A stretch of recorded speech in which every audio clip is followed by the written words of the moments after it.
Bismillah. Assalamualaikum warahmatullahi wabarakatuh. Assalamualaikum warahmatullahi wabarakatuh. Alhamdulillahi ala ihsani wa syukru lahu ala taufiqi wa amtinani. Asyhadu an la ilaha illallah wahdahu la syarika la ta'ziman li sya'ni wa asyhadu anna Muhammadan abduhu wa rasuluhu ad-da'i ila ridwani wa sallallahu alaihi wa ala alihi wa ashabihi wa ikhwani. Pertama, alhamdulillah, di siang hari ini kita bersyukur kepada Allah memberikan taufik, memberikan hidayah kepada kita semuanya untuk menghadiri diskusi panel salah satu dari kegiatan kita di Tabligh Akbar Sulselbar di Kabupaten Sinjai. Dan diskusi kita kali ini akan mengangkat tema ulama dan umara tonggak kejayaan umat.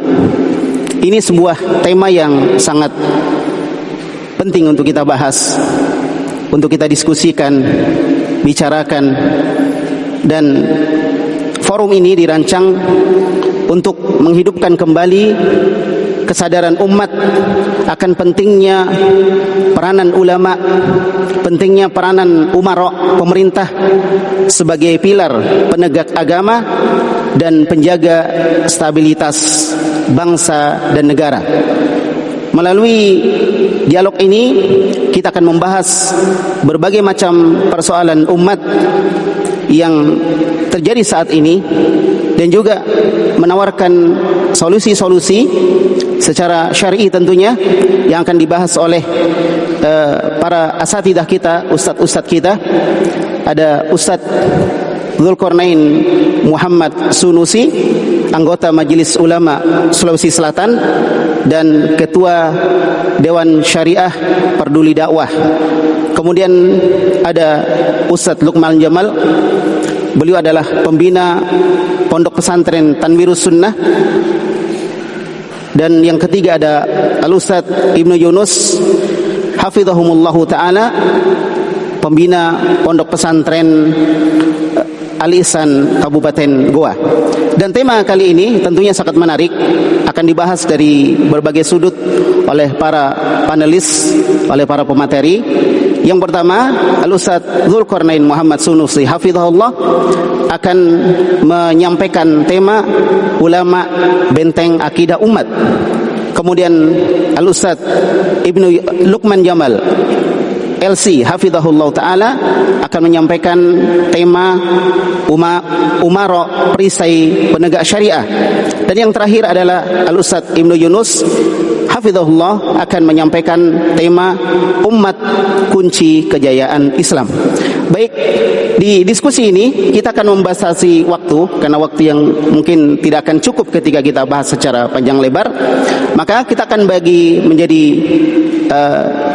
3 sesi. Sesi yang pertama adalah sesi pemaparan materi secara singkat sekitar 10 menit atau 15 menit. Kemudian yang kedua, sesi tanya jawab, diskusi dan dialog bersama para narasumber. Dan yang terakhir adalah sesi statement closing yang akan disampaikan oleh 3 orang pemateri kita. Baik, untuk tidak berlama-lama, marilah kita dengarkan materi pertama dari Al-Ustadz Dzulkarnain Muhammad Sunusi dengan tema ulama benteng akidah umat. Waktunya sekitar 10 menit atau maksimal 15 menit. Tafadhol, silakan Ustaz. Bismillahirrahmanirrahim. Assalamualaikum warahmatullahi wabarakatuh. Waalaikumsalam warahmatullahi. Alhamdulillahi rabbil alamin. Wassalatu wassalamu ala al-mab'uthi rahmatan lil alamin. Nabiyina Muhammad wa ala alihi wa sahbihi wa man tabi'ahum bi ihsanin ila yaumiddin. Amma ba'd. Jadi terima kasih Ustaz Bambang, pimpinan Pondok Pesantren Bilal bin Rabah. Sebenarnya terbalik beliau ini ya. Ada yang lebih tua setelahnya, saya lebih muda. Tapi gara-gara sama-sama kopiah hitam, terus sama-sama ndak pakai jas, beliau merahmati saya didahulukan. Ya, terima kasih banyak. Baik, alhamdulillah di pagi hari ini dari kenikmatan Allah Subhanahu wa taala kita dipertemukan di dalam majelis ini untuk mengingat salah satu jasa para ulama yang merupakan salah satu komponen tegaknya sebuah negeri, sebagaimana yang populer dari Sahal bin Abdullah Tasturi rahimahullahu taala. Beliau berkata, la yazalun nasu bi khairin ma abdamus sultana wal ulama. Akan terus menerus manusia itu berada di atas kebaikan selama sepanjang mereka mengagungkan para pemerintah dan mengagungkan ulamanya. Ain hum abdamu hadaini aslahallahu dunyahum wa ukhrahum. Kalau mereka agungkan dua golongan ini, itu artinya Allah akan memperbaiki dunia dan akhirat mereka. Dunia mereka di tangan pemerintahnya dan akhiratnya di tangan ulamanya. Wa inhum istakhaffu bihataini afsadu dunyahum wa ukhrahum. Kalau mereka meremehkan dua golongan ini, itu artinya mereka sendiri yang merusak dunia dan akhirat mereka. Salah satu tugas penting para ulama itu dijelaskan oleh Rasulullah sallallahu alaihi wasallam di dalam sebuah hadits datang dari berbagai jalur, dihasankan oleh Ibnu Salah dan kebanyakan para ulama yang datang setelahnya, bahwa Nabi sallallahu alaihi wasallam bersabda, yahmilu hadzal ilm min kulli khalafin uduluh yanfuna anhu tahrifal ghalin wa tahrifal mubtilin wa ta'wilal jahilin wa intihalal mubtilin wa ta'wilal jahilin. Sungguhnya ilmu ini pada setiap generasinya akan disandang oleh orang-orang adilnya. Akan disandang oleh orang-orang adilnya. Inilah para ulama. Dan itu sifat pokok mereka. Sebab mereka hidup dengan keadilan, dan mereka karena menyandang dari syariat yang benar, menjadi manusia yang paling pertengahan, seimbang dan paling adil, dan manusia yang menegakkan keadilan di atas muka bumi. Itulah sifat mereka di sini dikatakan uduluhu. Kemudian dijelaskan 3 tugas utamanya oleh Nabi sallallahu alaihi wasallam. Yang pertama, mereka meniadakan dari umat ini perubahan atau pelencengan yang dilakukan oleh orang-orang yang ekstrim. Kemudian yang kedua, mereka juga membela agama ini dari jalannya orang-orang yang mengadakan kebatilan, para pengikut kebatilan. Kemudian yang ketiga, mereka juga meniadakan dari agama ini, menjaga agama ini dari takwil orang-orang jahil. Ini 3 golongan. Yang pertama, al-gulah, orang-orang yang ekstrim. Yang kedua, ahlul batil, para penganut kebatilan. Kemudian yang ketiga, orang-orang yang jahil. 3 golongan ini, inilah yang bisa merusak agama manusia, merusak pemahaman mereka. Dan perusakan-perusakan yang terjadi oleh 3 golongan ini, inilah yang membawa kerusakan untuk dunia dan akhirat manusia. Karena itu Allah Subhanahu wa taala jadikan para pewaris Nabi sallallahu alaihi wasallam sebagai orang-orang yang membela agama dari kerusakan 3 golongan ini. Tidak dikenal di dalam agama ini sikap ekstrim. Yang dikenal adalah sikap pertengahan. Wa kadzalika ja'alnakum ummatan wasata. Demikianlah kami jadikan kalian sebagai umat pertengahan. Kata para ulama, umat pertengahan dari sudut memang takdir Allah Subhanahu wa taala, umat ini selalu pertengahan.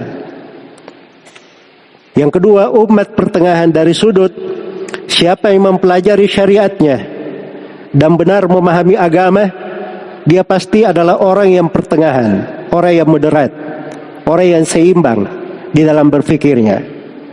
Dan itulah tugas para ulama.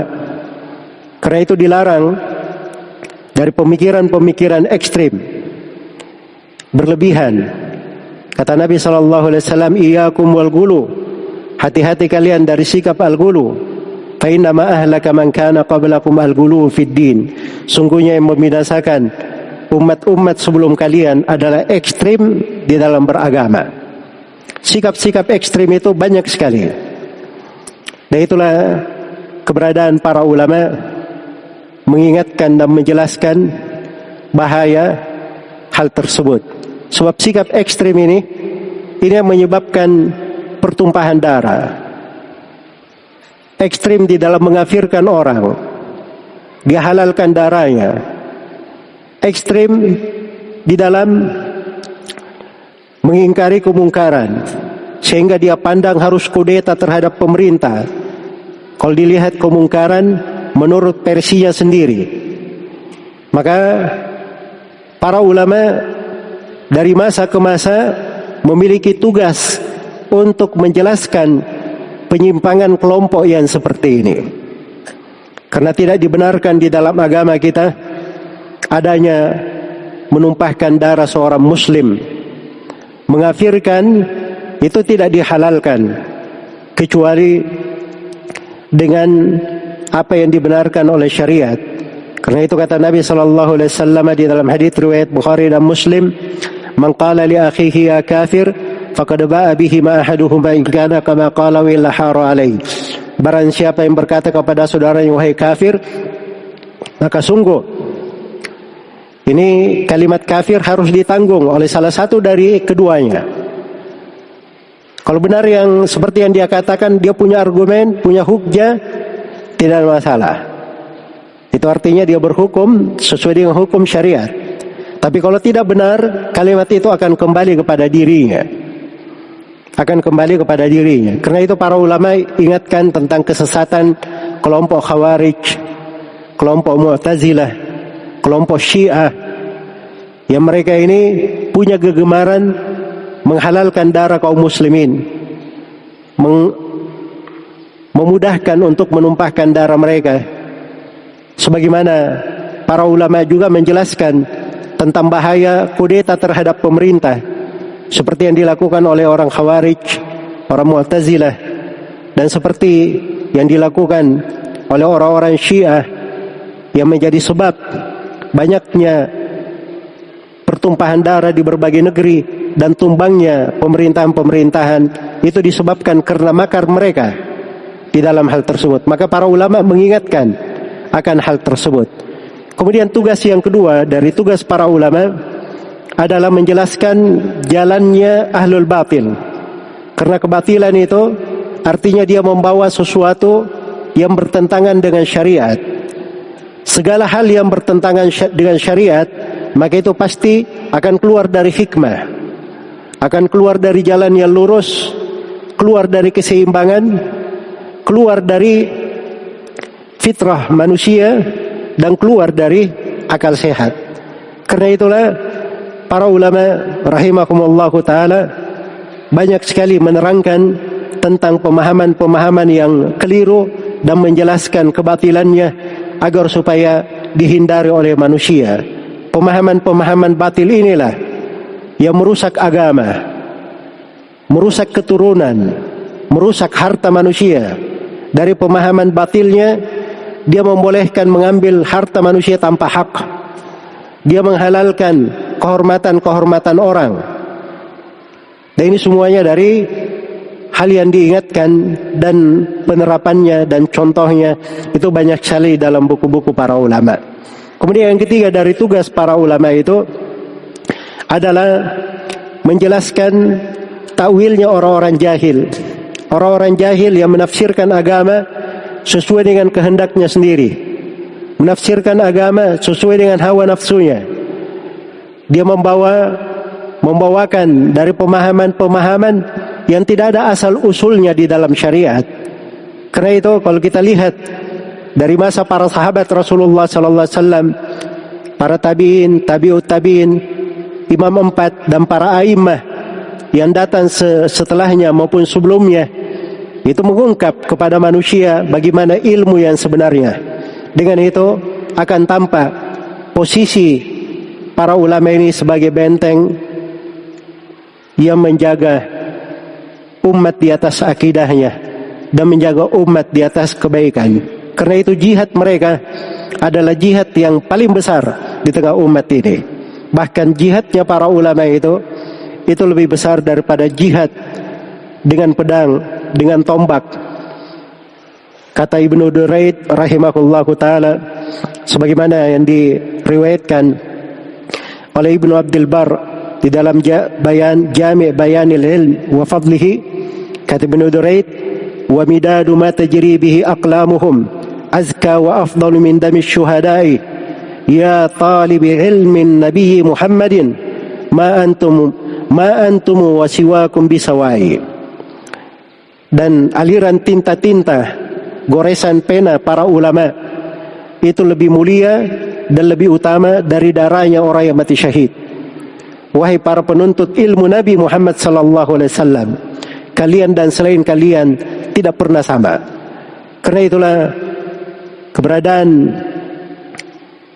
para ulama dihargai di tengah umat, dan adanya orang yang berilmu yang mengajari manusia dengan kebaikan itu adalah anugerah dan nikmat untuk manusia.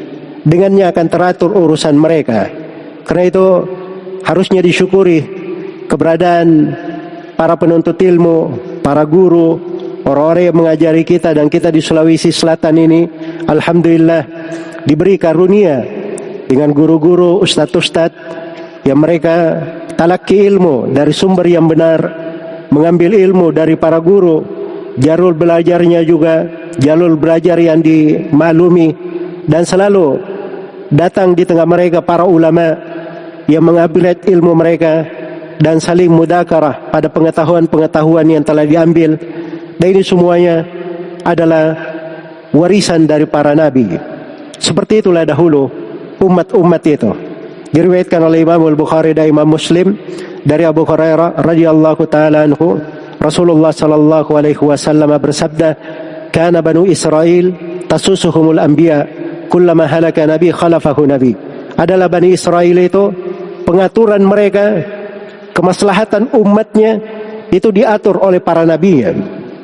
Setiap kali ada nabi yang wafat, pasti ada nabi lagi setelahnya. Jadi keberadaan orang-orang yang berilmu inilah yang mengatur urusan mereka. Bukan hanya urusan akhirat saja, tapi juga di urusan dunia mereka. Karena tidak ada yang seperti para ulama. Mereka ini diperlukan oleh seluruh lapisan manusia. Diperlukan oleh seluruh lapisan manusia. Mau dari golongan mana saja, semuanya perlu kepada orang yang berilmu. Dan orang yang berilmu itu adalah manusia yang tidak perlu kepada orang lain. Mereka telah dicukupi oleh Allah Subhanahu wa taala dengan ilmu dan pengetahuan, merasa cukup dengan anugerah dari Allah Subhanahu wa taala. Tapi orang-orang semuanya perlu kepada ilmunya. Apakah itu pemerintah maupun selain pemerintah, mereka perlu kepada ilmu para ulama. Mau berbicara tentang negara, mereka adalah bidangnya. Dan di dalam seluruh bidang-bidang tersebut, mereka menjaga dari kebaikan agama mereka, kekokohan dari akidah mereka, kelurusan jalan mereka, agar supaya manusia ini berada di atas jalan yang lurus. Dan itulah tugas kita, bagaimana kita hidup di atas muka bumi ini mengikuti jalannya para nabi dan para rasul sebagaimana yang selalu kita mohon dan kita minta kepada Allah, ihdinas siratal mustaqim siratal ladzina an'amta alaihim ghairil maghdubi alaihim waladdallin. Ya Allah, berilah kami jalan yang lurus, yaitu jalannya orang-orang yang Engkau beri nikmat kepada mereka, itu jalannya para nabi, para rasul, as-siddiqin wasyuhada wassalihin. Itu adalah jalannya para sahabat Rasulullah sallallahu alaihi wasallam dan para salaf yang mengikuti mereka yang baik dengan baik. Bukan jalan orang yang dimurkai, yaitu orang-orang Yahudi, dan bukan pula jalan orang yang tersesat, yaitu orang-orang Nasara. Semoga Allah Subhanahu wa taala memberikan kemudahan untuk kita semua di atas ilmu yang bermanfaat dan memberikan kepada kita semua sebuah akhlak yang tinggi dengan menghormati orang-orang yang berilmu dan menghargai dari ilmu agama dan menghargai dari pewaris para nabi. Yang Nabi sallallahu alaihi wasallam bersabda, "Al-ulama warathatul anbiya wa innal anbiya lam yuwarithu dinaran wala dirhaman walakin warathul ilm faman akhadahu akhadha bihaddin wafir." Sungguhnya para nabi itu adalah pewarisnya sungguhnya para ulama itu pewarisnya para nabi, dan para nabi itu tidak pernah mewariskan mata uang perak, mata uang emas. Yang mereka wariskan adalah ilmu. Siapa yang mengambil dari ilmu itu, maka dia telah mengambil bagian yang sangat banyak. Wallahu ta'ala alam. Masya Allah. Ya, demikian penyampaian pengantar dari Ustaz Dzulqarnain hafizahullah ta'ala berkaitan dengan bagaimana tugas ulama di dalam dunia ini. Mereka adalah orang-orang yang menolak penyimpangan dari orang-orang yang menyimpang, orang-orang ekstrim. Kemudian yang kedua adalah meluruskan jalan orang-orang yang berpemikiran batil, merusak agama, menumpahkan darah dan lain sebagainya. Dan yang ketiga adalah membantah takwil orang-orang yang jahil, orang yang mentakwilkan agama ini sesuai dengan hawa nafsunya. Kemudian juga beliau sudah menjelaskan tentang jihad terbesar adalah jihad para ulama kita, jihad dengan ilmu. Dan juga bagaimana kita menghargai keberadaan para ulama, guru-guru kita, para ustadz-ustadz kita, para kiai dan alim ulama. Kemudian juga bagaimana kita bisa mengambil ilmu dari orang-orang yang berilmu. Dan yang terakhir berkaitan dengan masalah bagaimana sulitnya untuk mencari pengganti ketika para ulama kita wafat, meninggal, dan beberapa hal yang penting untuk kita pahami. Baik, Masya Allah, nanti kita lanjutkan dengan tanya jawab bersama beliau. Dan setelahnya kita persilahkan kepada Al-Ustadz Luqman Jamal LC, ya, yang akan menyampaikan tema Umaro Perisai Penegak Syariat. Jadi beliau memandang ataupun membahas masalah ini dari sudut Umaro sebagai perisai penegak syariat. Silakan. Bismillahirrahmanirrahim. Alhamdulillahirabbil alamin. Wassalatu wassalamu ala asyrafil anbiya'i wa imamil mursalin nabiyyina Muhammadin wa ala alihi wa ashabihi wa man tabi'ahum bi ihsanin ila yaumiddin. Amma ba'd. Alhamdulillah, jamaah yang berbahagia, hari ini kita berbahagia karena tadi kita melihat ya bagaimana para umara secara khusus. Mungkin ada yang bertanya, kenapa mesti acara seperti tadi? Ya, bahkan bupatinya perempuan. Ya, maka kita perlu sedikit memahami tentang kedudukan umara, kedudukan penguasa. Yang pertama, Allah Azza wa Jal itu menggandengkan ketaatan kepada Allah dan Rasulnya dengan ketaatan kepada umara. Kita semua sudah hafal, ya ayyuhalladzina amanu atiullaha wa atiur rasul wa ulil amri minkum. Wahai orang-orang yang beriman, taatlah kepada Allah, taatlah kepada Rasulnya, dan taatlah kepada yang memegang urusan di antara kalian, yakni para penguasa. Walaupun sebagian ahli tafsir memasukkan ulil amri itu ulama, Tetapi yang paling pertama masuk adalah penguasa. Tapi kalau dia penguasa yang alim, itu lebih sempurna dia memegang kekuasaan. Dan Rasulullah sallallahu alaihi wasallam dalam Musnad Imam Ahmad, Nabi alaihi salatu wassalam mengatakan, as-sultan dhillullahi fil ard. Penguasa itu dhillullah, naungannya Allah di muka bumi. Jadi Allah gandengkan naungan Allah pada penguasa. Ini menunjukkan kedudukan yang sangat tinggi, kedudukan yang sangat mulia bagi penguasa. Man akramahu akramallah. Siapa yang memuliakan penguasa, Allah akan muliakan. Wa man ahanahu ahanahullah. Dan siapa yang menghina, merendahkan penguasa, maka Allah juga akan hinakan dia. Jadi kita muliakan penguasa karena dia penguasa kita, bukan karena orang-orangnya, tapi karena dia penguasa kita. Terlepas siapa orangnya, tapi dia adalah penguasa kita. Agama kita, Nabi kita mendidik kita untuk memuliakan penguasa dan mengancam siapa yang menghinakan penguasa, maka Allah juga akan hinakan dia. Yang kedua, jamaah sekalian, urusan manusia ini tidak ada habisnya. Manusia dengan tabiat dan karakternya suka menzalimi, suka mengambil hak orang lain.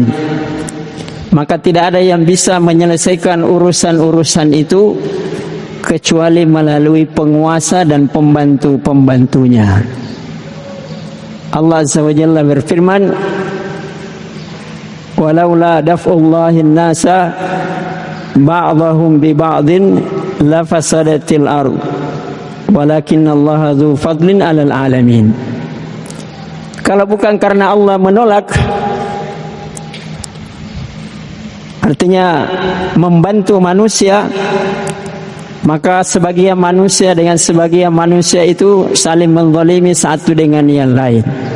Yang kuat akan memakan yang lemah, yang kaya akan menghabisi hartanya orang miskin, dan seterusnya. Tetapi karena Allah kasih sayangnya kepada manusia, maka Allah memberi nikmat kepada manusia dengan memberikan manusia namanya pemimpin. Maka sejelek apapun kehidupan kita ini, selama masih ada pemimpin, itu masih jauh lebih baik daripada tidak ada pemimpin. Yang ketiga, ya, bahwa pahala pemimpin itu, apalagi kalau dia baik dan adil, itu lebih banyak, lebih besar daripada orang alim.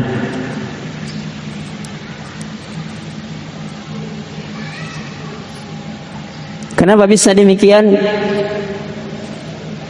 Karena kebaikan yang bisa dikerjakan oleh penguasa itu lebih sempurna dan lebih luas daripada orang alim.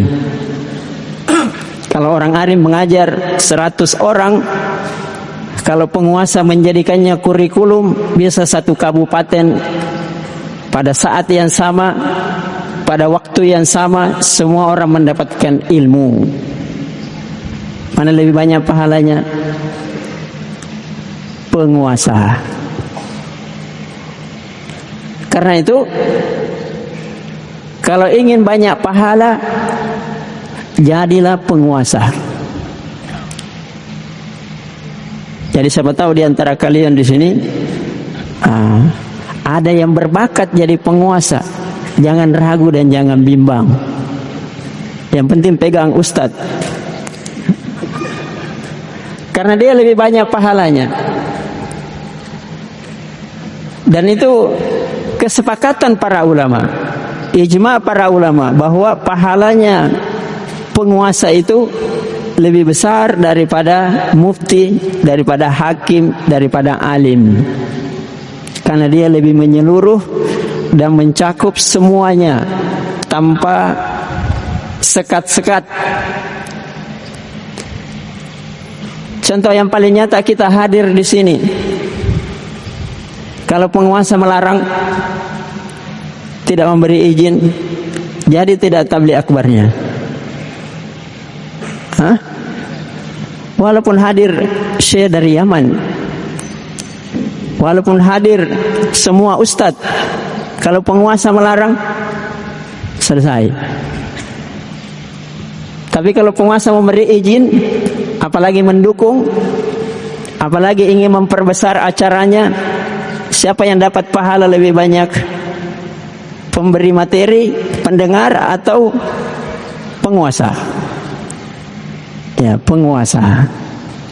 Dengan syarat penguasanya adil, baik. Ya. Kalau ada kemungkaran yang bisa dicegah, siapa yang bisa mencegahnya? Untuk seluruh wilayah dalam satu tempat, penguasa. Makanya Nabi SAW dalam hadis Abi Sa'id Al-Khudri radhiyallahu taala anhu, man ra'a minkum munkaran falyughayyirhu biyadihi. Siapa yang melihat kemungkaran, hendaklah dia merubah dengan tangannya. Siapa yang mempunyai tangan yang lebih luas? Kalau kita cuma punya 2 tangan, kalau penguasa banyak tangannya, ada tentaranya, ada polisinya, ada satpolnya, ada tangan-tangan yang lain, maka dia lebih banyak pahalanya karena mencegah kemungkaran. Ya. Maka seorang muslim hendaknya mengerti itu kedudukan penguasa. Jangan selalu pikir uangnya, pikir yang tidak baik. Tapi cobalah berpikir, apalagi kita yang mau belajar berdakwah, cobalah pikir kebaikannya. Ya, makanya nanti diantara kewajiban kita terhadap penguasa, yang paling pertama adalah mendoakannya. Ya, mendoakannya. Seperti para ulama salaf mencontohkan kepada kita, mereka mendoakan penguasa. Sebagai penutup, Fudail ibnu Iyad rahimahullah, beliau mengatakan, seandainya saya dapat harta dari Baitul Mal, saya akan mengambil yang halalnya. Kemudian saya akan membuat masakan yang paling enak. Kemudian saya akan memanggil semua orang-orang yang terbaik, para ulama as-salihin wal akhyar wal abrar, semua yang baik-baik saya undang. Ayo kita makan. Selesai makan, ta'alau nada'u liwayli amrina. Ayo kita doakan penguasa kita. Karena baiknya penguasa kita, baiknya agama kita, dan baiknya bagi kita semua. Apa karena kita buat makanan yang paling enak, kita undang orang-orang yang terbaik untuk mendoakan penguasa? Kebanyakan orang buat makanan enak-enak, caci maki penguasa. Nah, tapi orang muslim sekali-sekali undang orang-orang yang kita anggap saleh, takwa, doanya mustajab, dan doakan penguasamu supaya mereka jadi penguasa yang baik. Dan yang terakhir, Imam Al-Baghawi rahimahullah, beliau mengatakan idza ijtama'a qaumun, kalau manusia itu berkumpul, fa awwaluhum bitakdim, maka yang paling pertama untuk didahulukan adalah penguasa atau ulama. Penguasa, waliul amr. Makanya tadi sambutan sebelum acara penguasa semua. Ustadz menyusul. Penguasa, baru al-alim, baru orang-orang tua. Jadi jangan dianggap ini sekedar seremonial, bukan. Betul ada seremonialnya, tapi ini adalah bentuk dari penghargaan, pemuliaan sesuai dengan tuntunan agama kita kepada penguasa kita. Karena itu adalah lambang kebaikan bagi semua pihak, bukan satu pihak saja, tapi semua pihak. Ya, saya kira itu sedikit dari saya, mudah-mudahan bermanfaat. Sallallahu alaihi wasallam ala nabiyina Muhammad wa ala alihi wa sahbihi wasallam, wa akhiru da'wana alhamdulillahi rabbil alamin. Baik, alhamdulillah telah selesai pengantar dari Al-Ustadz Luqman Jamal LC dengan tema Umara perisai penegak syariat. Bagaimana kita melihat keindahan di dalam Islam, kaum muslimin dan seluruh masyarakat memberikan penghargaan kepada para ulama atau kepada umara, mendoakan mereka dengan kebaikan. Dan kita melihat gambaran dari Ustadz Luqman Jamal tadi bahwa penguasa adalah satu dari sarana-sarana terwujudnya sebuah kebaikan yang tidak bisa diwujudkan oleh yang lainnya. Maka Masya Allah, luar biasa sekali. Dan inilah ajaran agama Islam mengajarkan kepada kita untuk menghormati mereka, mendoakan mereka, dan senantiasa mendukung kebaikan-kebaikan yang diprogramkan oleh mereka. Barakallahu fikum. Selanjutnya kita akan melanjutkan materi selanjutnya, pengantar oleh Al-Ustadz Ibnu Yunus hafidhahullahu ta'ala dengan tema Umat Kunci Kejayaan Islam. Tema ini akan menitik beratkan bagaimana peranan umat ini terhadap kebaikan yang bisa terwujud dan bekerjasama dengan para ulama dan umara. Tafadhal Ustaz. Assalamualaikum warahmatullahi wabarakatuh. Waalaikumsalam warahmatullahi wabarakatuh. Alhamdulillahi ala ihsanih wa syukru lahu ala taufiqihi wa amtinanih. Ashhadu an la ilaha illallah wahdahu la syarika lah ta'ziman li sya'nih. Wa ashhadu anna Muhammadan abduhu wa rasuluhu ad-da'i ila ridwanih. Wa sallallahu wa sallam wa baraka alaihi wa ala alihi wa ashabihi wa ikhwanih. Amma ba'd. Jamaah yang dimuliakan Allah Subhanahu wa taala, alhamdulillah pada tema yang berkaitan dengan umat, tonggak kejayaan Islam, tentunya ada dua perkara yang perlu saya ingatkan sebelum menyebutkan apa yang bisa menjadi inti materi dari perkara tersebut. Perkara yang pertama, tadi telah kita dengarkan penjelasan dari Ustadz Dzulkarnain hafizahullah ta'ala tentang kedudukan alim ulama dan kebaikan yang terdapat dalam usaha mereka dan besarnya peranan mereka dalam meraih kejayaan umat.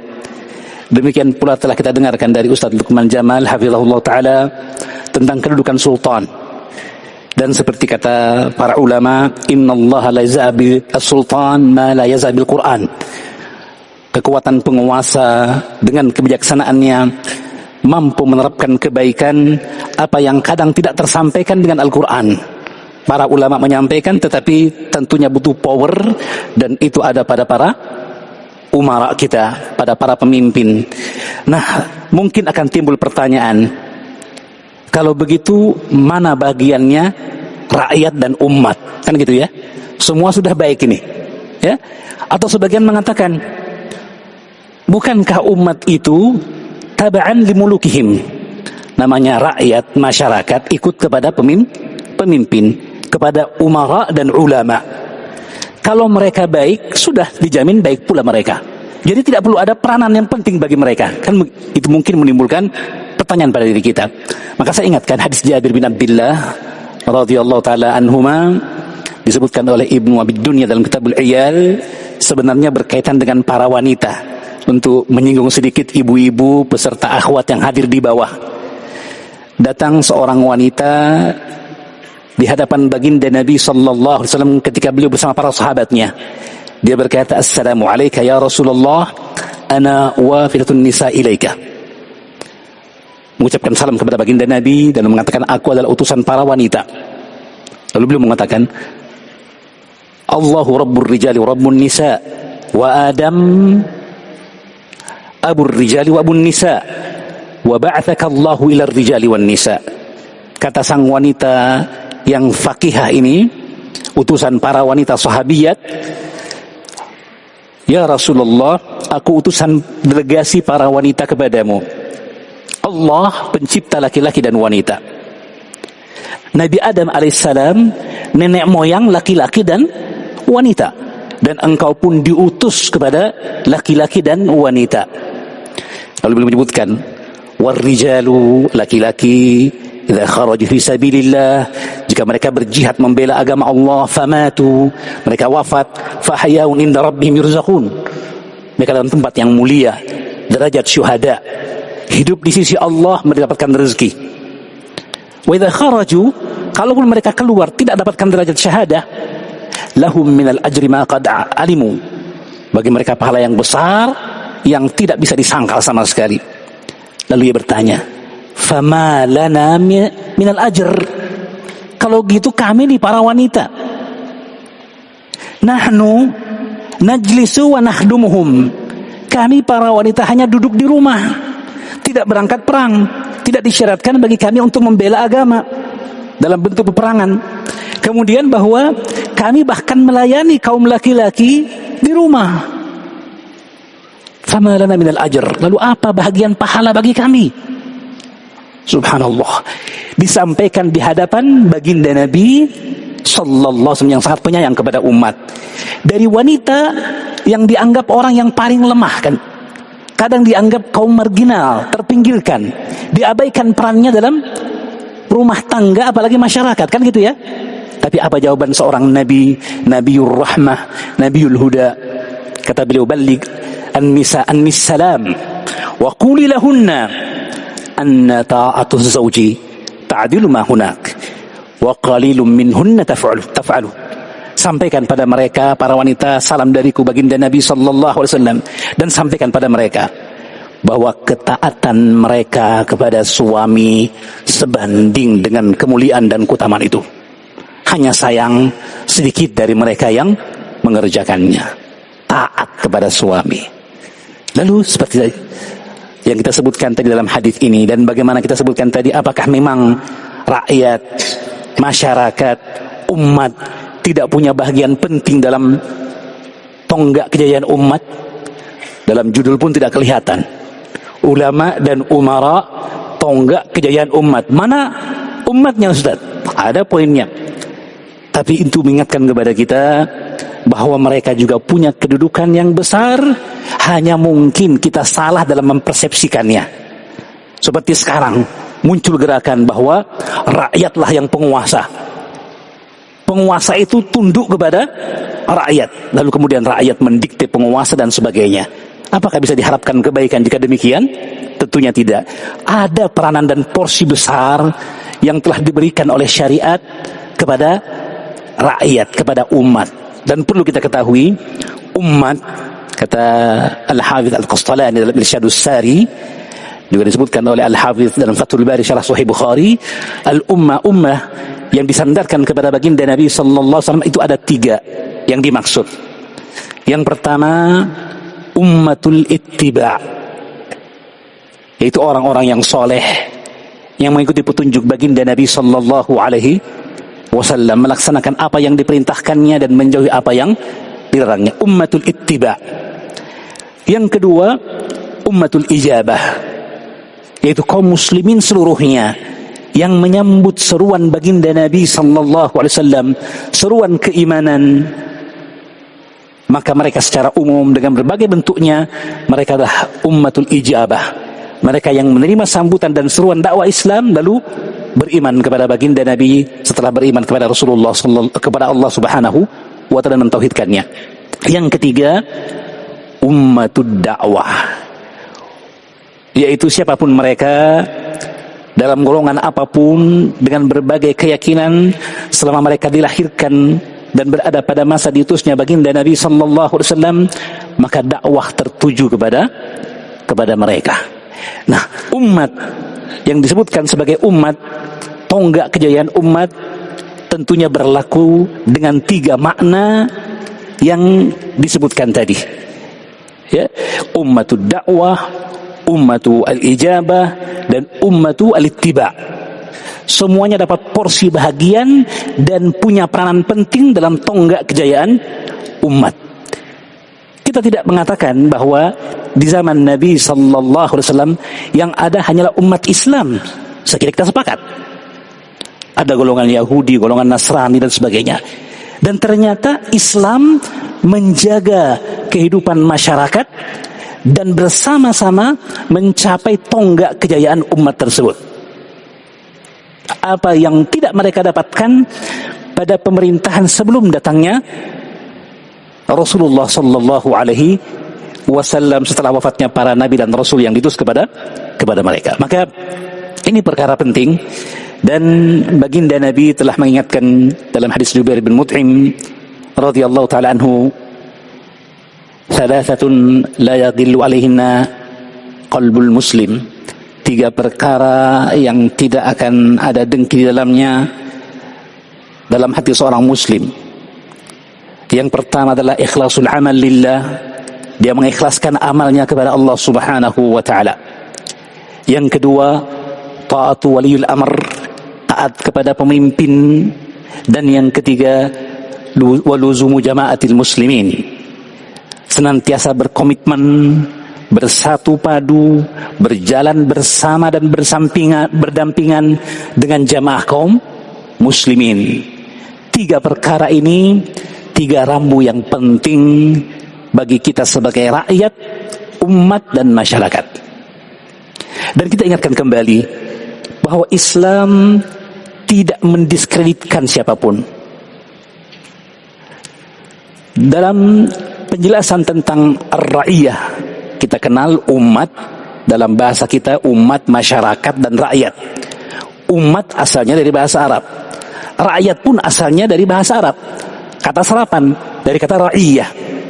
Dan para ulama ketika menyebutkan tulisan para ulama, karya tulis mereka tentang politik syariat, ya, dan bagaimana tujuan dari politik syariat itu adalah untuk islahur ra'i war ra'iyah, untuk kemaslahatan penguasa dan rakyat. Mereka menyebutkan bahwa disebutkan kata ra'iyah itu sendiri menunjukkan keuniversalan Islam, bahwa Islam tidak hanya mengatur sendi-sendi keberagamaan umat dan pemeluknya, tetapi juga mengatur sendi-sendi kehidupan masyarakat secara umum, baik dari ummatu al-ittiba, ummatu al-ijabah maupun ummatu al-da'wah. Karena itu, dimanapun pemerintahan Islam maju dan berkembang, akan merasakan kemanfaatan kemaslahatannya semua yang menjadi rakyat dan masyarakat yang hidup di bawah naungan kaum muslimin tersebut. Nah, kemudian perkara yang penting untuk kita ingatkan, jangan sekali-sekali setelah kita dengarkan tadi bagaimana posisi rakyat yang sangat krusial, sangat penting, ya, hanya dengan ketaatan mereka, hanya dengan munasahah, menasihati, ya, hanya dengan doa kebaikan kepada penguasa, hanya dengan mendukung dan senantiasa membela para pemimpin dan penguasa, taat kepada mereka dalam kebaikan, sesungguhnya itu merupakan potensi terbesar untuk meraih tonggak dan kejayaan umat. Ada sebuah riwayat yang disebutkan oleh Abu Abdullah Muhammad bin Nasr Al-Marwazi dalam kitabnya Sunnah, dari Imam Al-Auza'i, Abu Amr Abdurrahman bin Amr Al-Auza'i rahimahullah ta'ala, atba'ut tabi'in ya Ustaz, ketika beliau mengatakan kalimat yang penting untuk menjelaskan posisi kita sebenarnya sebagai rakyat itu mana sih dibanding umara dan ulama. Kata beliau, meskipun ini secara umum, kana yuqal ma min muslimin illa wa huwa qa'imun ala thughratin min thugharil islami. Kata beliau, adalah dikatakan bahwa tidaklah ada seorang muslim melainkan ia berada dalam suatu front, medan perjuangan dari medan perjuangan Islam. Artinya apa? Kita semua pejuang.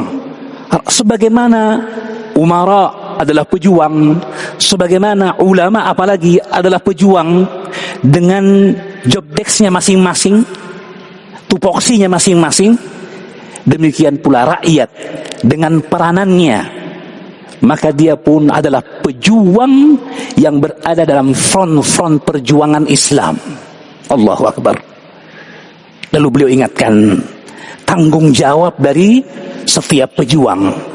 Kata beliau, faman istata'a alla yu'tal Islam min thagratihi falyaf'al. Siapa di antara kita yang mampu agar Islam tidak rusak, tidak runtuh, tidak jeblok, tidak diserang dari front kita, tentunya dengan menjaga, dengan mawas diri, senantiasa mencurahkan segenap kemampuan kita dan memohon petunjuk dan pertolongan dari Allah untuk bisa berdiri dengan tegak, dengan penuh keimanan dan keikhlasan dalam posisi kita masing-masing. Apapun strata kita, apapun tingkat kita, apapun ruang yang terbuka bagi kita dalam masyarakat, termasuk rakyat tadi. Ya, barang diharapkan, kata beliau dari perkataan yang penuh hikmah ini, barang siapa yang mampu untuk Islam tidak rusak, tidak dirusai, tidak diserang dari arahnya, maka hendaklah dia berbuat seperti itu. Jadi ikhwani fiddin azanillahu wa iyyakum, dalam hadis sahih riwayat Bukhari dan Muslim dari sahabat Abu Hurairah radhiyallahu taala anhu, Rasulullah juga mengingatkan kepada kita ancaman yang keras bagi orang-orang yang melalaikan kewajibannya, bagi orang-orang yang meninggalkan pos perjuangannya, kita rakyat ini. Baginda Nabi bersabda, thalathatun la yukallimuhumullahu yawmal qiyamah wa la yuzakkihim wa yanzuru ilaihim wa lahum adzabun alim. 3 golongan yang Allah Subhanahu wa ta'ala tidak akan berbicara kepadanya di hari kiamat, tidak akan mensucikannya, membersihkannya, dan baginya adab yang pedih. Sudah disebutkan 3 golongan. Yang pertama, rajulun ala fadli ma'in bittariqi, seseorang yang punya kelebihan air minum di jalan. Kemudian yamna'u minhun nas, dia menghalangi orang lain mendapatkan bahagian dari kelebihan air minum yang dia miliki. Hilangnya rasa empati.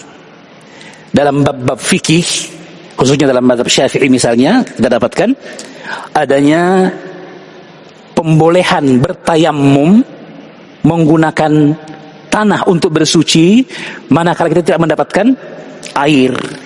Dan untuk dikatakan bolehnya tayamum ditetapkan oleh para ulama, para fuqaha, syarat-syarat tertentu. Di antaranya setelah talab, mencari air. Dan di antara bentuk mencari adalah menanyakan kepada teman perjalanannya, ya, atau bahkan orang yang melintas dengan rombongan yang lain, ada enggak kelebihan air tak untuk saya berwudu, bersuci dengan lebih sempurna. Ini empati tentu saja, ya. Maka orang yang seperti ini punya kelebihan, tidak memberikan bagi sesama musafir, Allah tidak akan berbicara kepadanya, tidak akan direkomendasi, dan baginya adab yang pedih. Na'udzubillahi min dzalik. Itu yang pertama. Yang kedua, kata baginda Nabi, rajulun, dan ini syahidnya, rajulun baya'a imama, seseorang yang membayat seorang imam, la yubayi'u illa lidunyahu, ia tidak berbaiat kepadanya kecuali karena hanya mengharapkan dunia dari pemimpinnya. Allahu musta'an. In a'tahu ma yuridi wafalahu wa illa lam yafilahu. Jika diberikan apa yang dia inginkan, dia tunaikan kewajibannya kepada penguasa. Jika tidak, dia marah, dia tidak tunaikan kewajibannya kepada penguasa. Ingat, ancamannya besar. Allah tidak akan berbicara kepadanya di hari kiamat, tidak akan direkomendasi, dan baginya adab yang pedih. Dan yang ketiga disebutkan tentang seorang yang menjual dagangannya setelah sholat asar, lalu ia bersumpah dengan menyebut nama Allah, wallahi alladzi la ilaha ghairuh, saya dapatkan barang ini dengan harga sekian, maka pembeli membenarkannya, padahal tidak demikian. Ya, yang ini disebut al-munfik sil'atahu bihilfil kadhib. Ya, dalam disebutkan man ja'alallaha bidha'atahu, orang yang menjadikan Allah komoditas perdagangannya. Allah maha besar, tidak mungkin menjadi barang perdagangan. Tapi tatkala ia menjadikan sumpah demi Allah sebagai penglaris, penyebab orang beli, oh iya tawar, murah tawar, tidak pantas saya tawar lagi karena sudah sebegitu itu dia belinya, padahal tidak benar, maka dia seolah menjadikan Allah sebagai komoditas. Nah, intinya tentu saja syahidnya pada perkara yang kedua, ancaman yang besar ketika seseorang melalaikan tanggung jawabnya, peran pentingnya sebagai rakyat, sebagai umat, sebagai masyarakat, yang sesungguhnya jika ia tunaikan dengan sempurna, dengan penuh tanggung jawab, ikhlas karena Allah, tonggak kejayaan umat akan diraih dengannya. Saya kira ini mungkin yang penting untuk kita ingatkan. Dan Imam Badruddin Ibnu Jama'ah dalam kitabnya Ahkamu At-Tahrir fi Tadbir Ahli Islam menyebutkan 10 kewajiban rakyat kepada penguasa, dan mungkin akan kita kupas lebih dalam diskusi kita pada hari ini, dalam waktu-waktu yang akan datang nanti. Semoga Allah mudahkan. Saya kira demikian inti yang tadi kita sebutkan, semoga bisa didapatkan. Yang benar hanyalah dari Allah Subhanahu wa ta'ala, wallahu a'lam bishawab. Alhamdulillah, telah selesai 3 panelis menyampaikan materi-materinya, pengantar-pengantarnya, dan insya Allah kita akan lanjutkan di sesi yang kedua. Kita akan dialog tanya jawab langsung dengan para panelis, dan saya akan mengajukan beberapa pertanyaan kepada mereka, dan insya Allah nanti para jemaah yang punya pertanyaan nanti bisa diajukan, mungkin bagusnya dalam bentuk tulisan supaya tidak lama karena kita punya waktu sangat terbatas, dan waktu kita sekitar 10 menit kira-kira ini. Insya Allah nanti ba'da duhur kita akan lanjutkan lagi, tetapi untuk mengefisienkan waktu kita akan gunakan untuk pertanyaan pertama. Pertanyaan pertama pada Al-Ustadz Dzulqarnain hafizahullah ta'ala. Pertanyaan berkaitan dengan masalah dalam konteks Indonesia yang plural, yang majemuk, bagaimana ulama dapat menjaga kemurnian akidah tanpa memicu konflik sosial. Ini biasanya terjadi. Ya, bagaimana para ulama dalam menjaga akidah umat ini dalam konteks di Indonesia yang majemuk tanpa menimbulkan konflik sosial, namun tetap tegas menjaga batas-batas syar'i. Tafadhal Ustaz Dzulqarnain.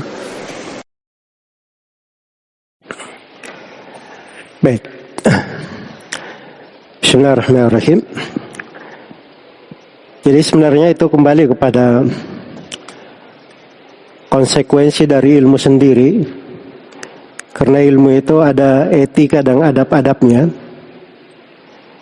Jadi kalau seorang dia memang adalah seorang alim itu di mana dia berbicara akan tampil sifatnya sebagai nasih, sebagai orang yang tulus, jujur, ingin kebaikan kepada orang. Terus yang kedua, alim itu diambil manfaat ilmunya oleh seluruh lapisan makhluk, termasuk bumi yang dia pijak. Karena itu orang yang berilmu itu dimohonkan ampun, sampai ikan di lautan juga mohonkan ampun untuk dia. Karena pengaruh yang dia sampaikan itu betul-betul rahmat. Iya. Jadi sebenarnya itu tidak dilihat di secara khusus, secara spesifik konteks sebuah negeri, walaupun ada pengaruh di penerapan sebagian masalah. Tapi kalau dia menyandang sebuah etika ilmu, ilmu itu akan membawa dia untuk bisa berinteraksi dan menyampaikan sebagaimana mestinya. Tapi ada hal-hal yang penting di dalam ilmu. Yang pertama, ulama itu tugasnya adalah menyampaikan. Karena itu kewajiban Allah ambil di atas pundak mereka. Wa idz akhadallahu mitsaqal ladzina utul kitaba latubayyinunnahu lin-nasi wa la taktumunah. Dan ketika Allah ambil perjanjian kepada ahlul kitab, dan ini juga disebut dalam Al-Quran di surah Ali Imran yang merupakan surah Madaniyah.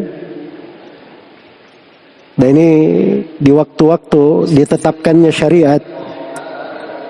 Di waktu-waktu ditetapkannya syariat. Allah perintah mengambil janji, hendaknya kalian terangkan kepada manusia dan jangan kalian sembunyikan. Tidak boleh menyembunyikan ilmu. Dan harus diketahui bahwa Ibnu Al-Qayyim rahimahullahu ta'ala menyebutkan, dan ini pandangan dari para ulama dinukil oleh beliau, kapan ilmu agama itu kuat di sebuah tempat, akan kurang kejelekan di tempat itu. Dan kapan ilmu agama itu lemah di sebuah tempat, akan banyak kejelekan yang terjadi di tempat tersebut. Maka sebenarnya posisinya obat yang diperlukan bagaimana menjelaskan tentang ilmu yang benar, kemudian membuat orang itu belajar ilmu, semangat untuk meraihnya. Kemudian yang ketiga, dia mengambil dari ahli ilmu. Kalau tiga hal ini terpenuhi, maka insyaallah ta'ala akan terurai masalah-masalah banyak yang dihadapi oleh umat, termasuk yang ditanyakan tadi. Ya wallahu ta'ala ala. Masya Allah. Ya, demikian jawaban Ustaz Dzulqarnain, dan karena waktu sudah masuk zuhur, nanti insya Allah kita lanjutkan lagi pada zuhur. Dan tadi insya Allah jawaban beliau sangat lugas berkaitan dengan pertanyaan yang kita tanyakan kepada beliau. Dan kami meminta partisipasi dari para peserta yang mau bertanya, nanti bisa ditulis dan disampaikan kepada kami, dan insya Allah akan kami bacakan kepada beliau. Hafizahumullahu ta'ala. Dan insya Allah kita lanjutkan pada zuhur. Semoga nanti bisa lebih rapat lagi, lebih padat lagi jawaban dari para panelis kita, supaya banyak pertanyaan bisa kita selesaikan insyaallah. Barakallahu fikum. Dan mungkin kita harapkan nanti setelah makan untuk segera hadir dan menunggu informasi dari panitia untuk kita melaksanakan sesi kedua dari diskusi panel kita pada siang hari ini. Demikian, assalamualaikum warahmatullahi wabarakatuh. Assalamualaikum warahmatullahi wabarakatuh. Alhamdulillah, wassalatu wassalamu ala rasulillah, amma ba'd. Baik audiens dan jamaah sekalian, insyaallah kita akan lanjutkan kembali diskusi panel kita bersama 3 panelis. Dan insyaallah kita akan melanjutkan diskusi kita atau tanya jawab dengan para panelis, para pemateri kita, hafizahumullahu ta'ala. Dan insyaallah kita akan lebih praktiskan lagi. Jadi Untuk jawaban kami cuma memberikan 4 menit kepada para panelis untuk bisa menjawab supaya pertanyaannya bisa lebih banyak untuk ditanyakan. Dan di sesi kedua ini masih bersama dengan saya Bambang Abu Baidillah untuk memandu acara diskusi panel di siang hari ini. Dan untuk semua jamaah bisa bersabar ya, insyaallah makan siangnya bisa ditunda dulu sampai acara kita selesai. Mungkin 30 menit kita akan selesaikan dalam 30 menit ke depan. Dan saya yakin masih banyak pertanyaan yang tidak akan mungkin bisa terjawab semuanya. Maka kami akan memilih beberapa pertanyaan yang berkaitan dengan pembahasan kita di siang hari ini. Baik, jamaah sekalian, kita akan bertanya kepada Al-Ustaz Ibnu Yunus ya, berkaitan dengan masalah pembahasan beliau tadi, di mana kita melihat saat ini banyak umat kecewa dengan ulama maupun pemerintah karena kasus-kasus tertentu. Bagaimana membangun kepercayaan kembali umat agar tidak apatis terhadap dakwah dan juga kepada pemimpinnya, gitu. Silakan Ustaz. Alhamdulillah.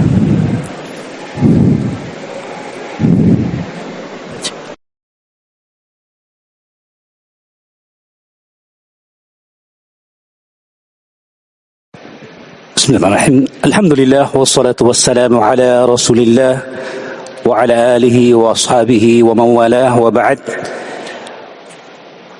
Tentu saja kita senantiasa memperhatikan bahwa seperti yang disebutkan oleh Ustaz Zulkarnain hafizahullah tadi, di mana ilmu agama berkembang, tersebar dan merata, pastilah akan banyak kebaikan di dalamnya. Nah, berkaitan dengan pertanyaan bagaimana dengan sikap apatis dari sebagian masyarakat ketika melihat tasarruf atau perbuatan dari pemerintah dalam beberapa kasus dan sebagainya, dan bagaimana menumbuhkan kepercayaan kembali, maka tentu saja ini kembali kepada apa yang disebutkan dari kewajiban para alim ulama, para asatidz untuk menyebarkan apa yang menjadi kewajiban umat, rakyat dan masyarakat terhadap penguasa dan pemimpin mereka. Bahwa apa yang ditegaskan oleh para ulama seperti Al-Allamah Badruddin Al-Kinani, Ibnul Jamaah Al-Kinani rahimahullah ta'ala dalam kitabnya Tahrirul Ahkam fi Tadbiri Ahli Islam dari Hukukul Ashrah lil Wulad, apa yang menjadi hak penguasa yang 10, yang berarti kewajiban masyarakat kepada pemimpin dan penguasa mereka, ini perlu untuk disebarkan secara masif. Kewajiban taat kepada pemimpin dalam perkara yang ma'ruf, ketaatan secara zahir, batin, sirran wa alaniyah, tersembunyi maupun terang-terangan. Kewajiban untuk menasihati mereka, kewajiban untuk membantu penguasa, demikian pula mengetahui kedudukan dan kemuliaan mereka, serta mengingatkan ketika mereka lupa, membimbing ketika lalai, dan bentuk dari hak yang 5 berikutnya yang kita akan kaji lagi dalam kesempatan yang lain insyaallah ta'ala. Jika ini disosialisasikan dengan baik, masyarakat tentu saja tetap punya sifat optimis terhadap pemimpin mereka, karena sesungguhnya apa yang mereka dapatkan dari penguasa itu tergantung pula dengan apa yang telah mereka tunaikan dari kewajiban, ya. Dan kalaupun ada yang terluput, maka Nabi telah memberikan bimbingan yang tegas dalam hal ini. Beliau mengatakan, addu ilaihim haqqahum was'alullaha min haqqikum. Tunaikanlah kewajiban kalian kepada para pemimpin dan mintalah kepada Allah apa yang menjadi hak kalian, ya. Dan di antara perkara yang penting yang harus diingatkan pula, bahwa di antara 10 kewajiban rakyat umat terhadap pemimpin mereka adalah kewajiban untuk mengembalikan hati-hati yang galau, orang-orang yang gelisah kepada pemerintahnya, tidak percaya lagi dan sebagainya. Ini kewajiban kita sebagai umat adalah raddu al-qulub an-nafirah, mengembalikan hati-hati yang mulai resah kepada pemerintah, untuk kemudian mereka tetap percaya, untuk mereka yakin akan janji Allah Subhanahu wa taala, untuk mereka berkomitmen penuh dengan apa yang menjadi tuntunan syariat dalam mempergauli para penguasa dan pemerintah. Dan di antara perkara yang penting mungkin khususnya kepada para alim ulama, para pembelajar, ada 2 buku penting yang dengan ditebarkannya buku ini dijelaskan kepada umat, semoga mampu meredam apa yang timbul dari sikap apatis dan sebagainya tadi. Yang pertama, kitab Muamalatul Hukam fi Dha'il Kitab was Sunnah, sikap dan interaksi kepada para pemimpin menurut naungan Al-Quran dan As-Sunnah, karangan dari Syekh Abdul Salam bin Abdul Karim rahimahullah ta'ala. Dan kitab yang kedua, kitab Dawabit Ta'amul Al-Muslim Al-Hukam, ya, atau kurang lebih ya, judulnya seperti itu, karangan dari Dr. Khalid bin Dhuhbi Al-Dhufairi Abu Abdillah Al-Madani hafizahullah ta'ala.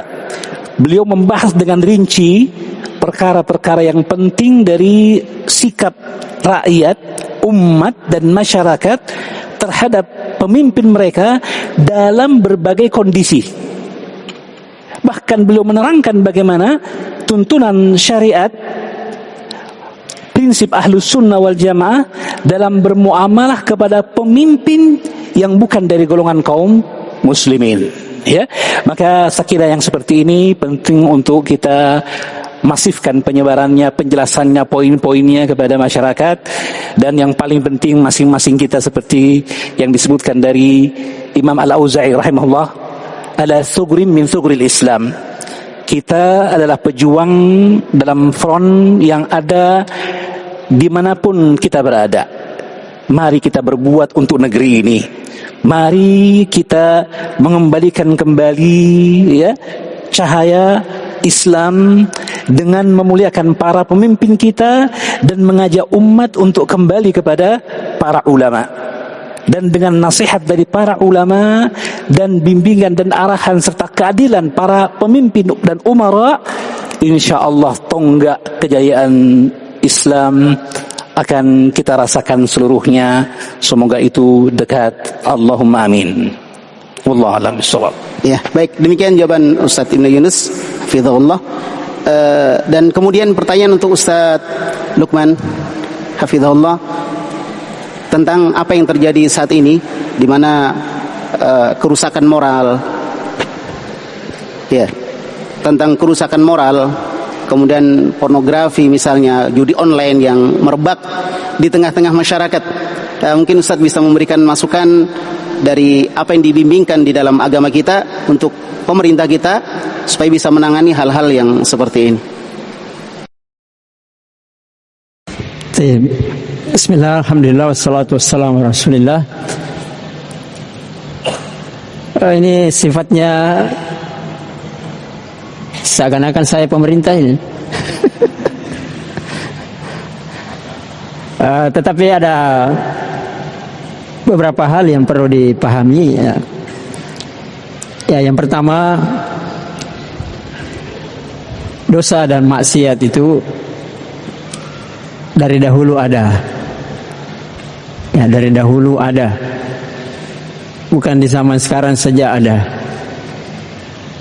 Kadang-kadang banyak, meluas, kadang-kadang menyempit sedikit. Penguasa juga begitu. Kadang-kadang baik, setengah baik, kadang tidak baik. Ya. Watilkal ayyamu nudawiluha bainan nas. Itulah hari-hari yang Allah pergilirkan di antara manusia. Maka manusia itu secara umum ada dua macam. ada manusia yang hatinya, pikirannya selalu dunia. Maka kalau dunianya tidak bagus, dia anggap pemerintahnya tidak bagus. Saya ulangi ya. Kalau dunianya tidak bagus, tanda kutip ekonomi tidak naik, dianggap pemerintahnya tidak bagus. Kelompok yang kedua, para ulama, orang-orang soleh, penuntut ilmu,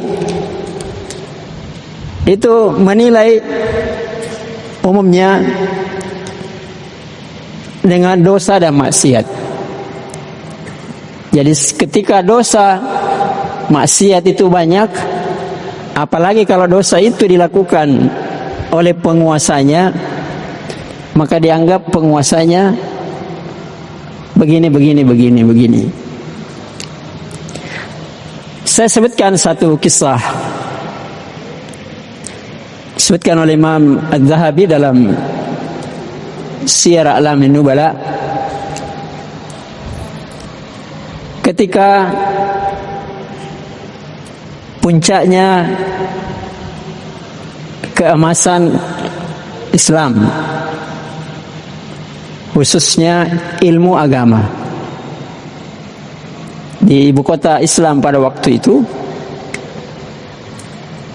Kurtuba, ya, disebutkan di situ ada lebih dari 4.000 ulama. Ada berapa? 4.000 ulama. Kita di sini sekarang berapa ribu? Berapa ulama? Ya, anggota majelis ulama hanya 1.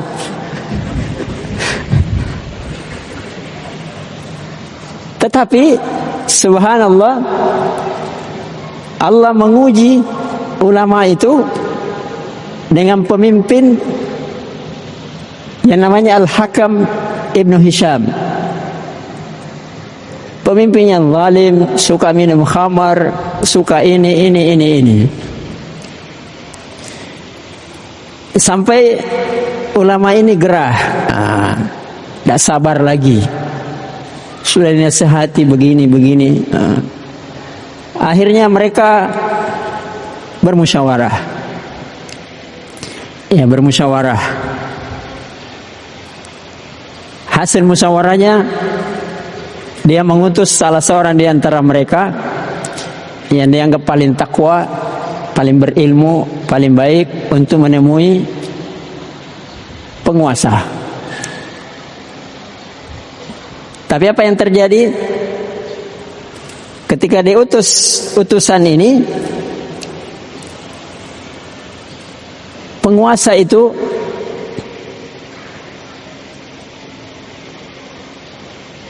karakternya tidak mau diganggu kekuasaannya. Maka apapun akan dipertaruhkan demi kekuasaannya. Ya, maka ketika utusan ini datang, sang penguasa ini pura-pura condong kepada mereka. Oh iya, memang begini itu penguasa. Penguasa mengutus intelijennya, catat semua apa yang dia keluhkan. Akhirnya berbalik. Keluhan-keluhan itu dijadikan alasan untuk menangkap, membunuh, menahan sebagian besar ulama tersebut. Ya, artinya kesimpulannya bahwa ulama itu perlu memberi nasihat, dan pemimpin itu perlu dinasihati, ya, agar mereka kembali kepada amanah yang diberikan kepadanya. Innallaha ya'murukum an tu'addul amanati ila ahliha. Ini ayat turun kepada penguasa. Sesungguhnya Allah memerintahkan kalian untuk menunaikan amanah itu kepada ahlinya, kepada orang-orangnya, kepada yang berhak kepada amanah tersebut. Dan amanah penguasa, tugas penguasa yang paling utama dan pertama adalah menjaga agama. Menjaga agama. Jadi sepanjang agama itu bisa dijaga, maka dia telah menunaikan amanahnya. Walaupun ada kekurangannya. Ya, sebagian orang kalau melihat maksiat, melihat ini dianggap penguasa itu tidak menunaikan amanahnya. Padahal belum tentu. Mungkin dia sudah berusaha, dia sudah berbuat, tapi dia memang lemah, atau banyak tekanan dari luar, banyak jasa yang harus dibalas, macam-macam. Yang kadang kita ini tidak tahu, tidak mengerti hal-hal tersebut. Ya, maka kalau terjadi hal-hal seperti itu, ya seperti tadi, ya boleh bagi sebagian masyarakat untuk memberikan nasihat, memberikan masukan, memberikan ide-ide apa yang terbaik bagi penguasanya untuk dia lakukan. Ya. Jadi tidak mesti ide itu harus selalu dari penguasa. Itulah namanya nasihat. Ya, memberikan ide. Oh, sini banyak peminum. Amanah, bagaimana mencegahnya? Bisa juga dia memberikan ide, begini cara mencegahnya. Yaitu bagian dari nasihat. Jadi rakyat itu tidak harus selalu, pokoknya ini tugas pemerintah. Nah, kalau tidak dikerjakan berarti dia tidak baik. Nah, itulah tadi disebut salah satu kewajiban rakyat kepada penguasanya, dan itu tugas penguasa kepada rakyatnya adalah menolongnya. Ya, menolongnya. Jadi apa yang bisa dia bantu untuk penguasanya supaya penguasanya bisa mengerjakan tugasnya, dia harus bantu. Kebanyakan kita hanya suka mengkritik. Nah, tidak memberi solusi, selalu menyalahkan, tidak membantu, selalu merendahkan, tidak memuliakan. Nah, Allah alam. Baik, jazakallahu khairan Ustaz.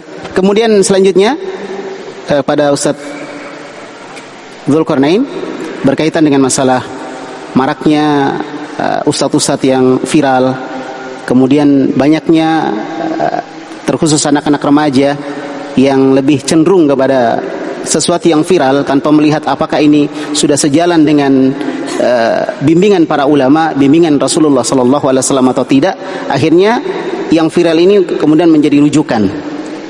Maka pertanyaannya kepada Ustadz Dzul, bagaimana memahamkan masyarakat tentang hakikat ilmu yang sebenarnya, bukan melihat dari apa yang viral, tetapi melihat dari benar tidaknya apa yang disampaikan oleh seorang ustadz dengan kaidah-kaidah ilmiah.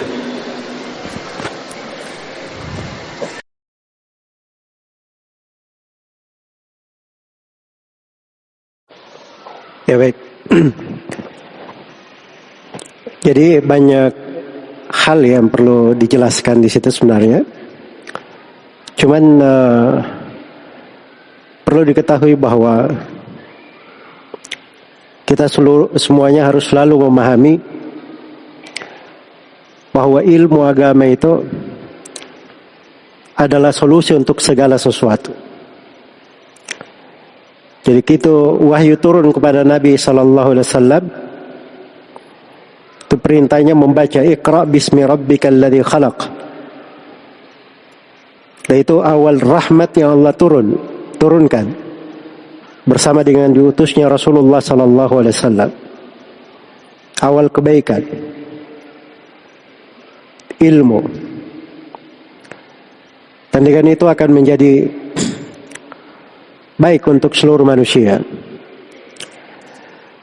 Kejayaan sebuah negeri itu perlu kepada orang yang berilmu, yang betul-betul memahami Al-Quran dan Sunnah Rasulullah Sallallahu Alaihi Wasallam dan punya hikmah. Karena itu kita lihat ya, jumlah para sahabat setelah Rasulullah Sallallahu Alaihi Wasallam wafat, jumlahnya ribuan orang. Sebagiannya mencatat puluhan ribu jumlah para sahabat. Tapi yang dikenal menyebarkan ilmu dihitung pakai jari. Padahal semuanya berjumpa dengan Nabi Sallallahu Alaihi Wasallam. Iya. Terkenalnya misalnya pendidikan ilmu itu kalau di kota Medina itu kepada Ibnu Umar, ini dari abadi lah ya. Di Mekah Abdullah bin Abbas, di Kufah Abdullah bin Mas'ud, di Mesir Abdullah bin Amr bin As. Ada para sahabat di Syam, Mu'ad bin Jabal, Abu Ubaidah bin Al-Jarrah, Abu Darda. Dan ini para sahabat di kota-kota ini itu membentuk madrasah-madrasah. Itulah yang mempengaruhi kehidupan manusia. Dari sahabat yang jumlahnya sedikit ini, itu membentuk orang-orang yang bisa menjadi pemimpin negara, bisa membentuk masyarakat. Karena itu kejayaan agama, Nabi hanya isyaratkan sedikit saja. Kata beliau di dalam hadits yang mutawatir, la tazalu ta'ifatun min ummati zahirin 'alal haqq, la yadurruhum man khadalahum wala man khalafahum hatta ya'ti amrullah wa hum 'ala dzalik. Terus menerus ada satu golongan, cuman ta'ifah. Dan dikatakan banyak orang, satu ta'ifah saja. Yang mereka ini terus menerus menampilkan kebenaran, menjaganya. Dan itu Allah akan jaga. Ada di tengah umat ini yang selalu mewarisi agama, menjaganya. Iya. Karena itu kata guru kami, Syekh Mukbir rahimahullah, bawakan ke saya satu anak muda saya. Satu anak muda. Kemudian dia bisa untuk memahami Islam dengan benar, saya akan didik dia. Dia akan mencetak satu umat. Iya. Itu sama dengan pendahulu kita di negeri ini. Apa kata Bung Karno? Beri saya 10 pemuda, saya akan guncang dunia. Tapi harus orang-orang yang berkualitas, orang-orang yang paham di dalam menimbang masalah. Orang yang berilmu itu dia bukan pejabat, tapi dia lebih paham pemerintahan dari pejabat kadang. Karena ada di buku-buku ilmu, ada fikih bab namanya Siyasah Syariah. Tadi Ustaz Luqman baca sebuah ayat. Ayat itu dasarnya Syekhul Islam Ibnu Taimiyah membuat satu buku khusus dalam Siyasah Syariah. Karena politik syariah itu dibangun di atas dua komponen, menunaikan amanah dan menegakkan keadilan. Dan itu dibahas panjang lebar. Dan disebut oleh Ustaz Ibnu tadi terkait dengan hak-hak pemerintah. Itu semuanya untuk menjamin. Dan itu kalau ada seorang penuntut ilmu yang berdiri dengan hal itu, maka itu akan menjadi kebaikan. Maka umat ini perlu tahu kadar dari ilmu itu. Dia harus tahu kadar dari ilmu. Apabila dia tahu ilmu itu apa dan siapa ulama yang dia belajar darinya, maka akan menjadi baik masalah di tengah umat ini. Karena itu di masa dahulu, ketika Rasulullah datang dengan para sahabatnya, mereka itu disebut as-sawadul a'zam, jumlah yang terbesar di tengah umat. Karena mereka lah yang membawa Islam ini. Yang keluar dari jalan mereka itu dianggap menyimpang, keluar sesat. Jadi mudah waktu itu. Karena ilmu dikenal. Mau belajar dari mana orang tahu. Ada yang bicara aneh-aneh orang tahu. Ini kurang beres akalnya. Tapi kalau di masa sekarang terbalik. Orang yang bicara ilmu dicurigai. Orang yang menyampaikan kebenaran justru banyak sangkaan. Ya, karena manusia di dalam memahami ilmu itu tidak ada standar dan tidak ada ukuran. Padahal sebenarnya dari sudut akal sehat ya, ilmu agama itu datangnya dari siapa? Dari Allah Subhanahu wa taala. Baik sampai kepada kita melalui perantara seorang rasul. Ya kan? Rasul ini mengajarkannya kepada siapa? Kepada para sahabat. Harusnya ilmu ini yang dicari. Nah, itu akal sehat itu. Ilmu ini yang dicari. Ilmu ini yang diwarisi. Tapi manusia tidak berpikir ke sana. Akhirnya banyak terjadi masalah. Belajar juga jadi susah. Iya, belajar dari susah. Orang belajar kok ini bicara begini, yang sana bicara lain. Ya, karena itu benar ya kata Ali bin Abi Thalib. Ahli ilmu itu dinukil dari Ali ya, bahwa beliau berkata, ilmu nuqtah katsaruhal jahilun. Ilmu itu sebenarnya cuma satu titik. Tapi diperbanyak titik-titik ini oleh orang-orang jahil. Seakan-akan ilmu padahal bukan ilmu. Padahal ilmu itu cuma satu sumber saja. Dari satu mata air. Iya, satu mata air.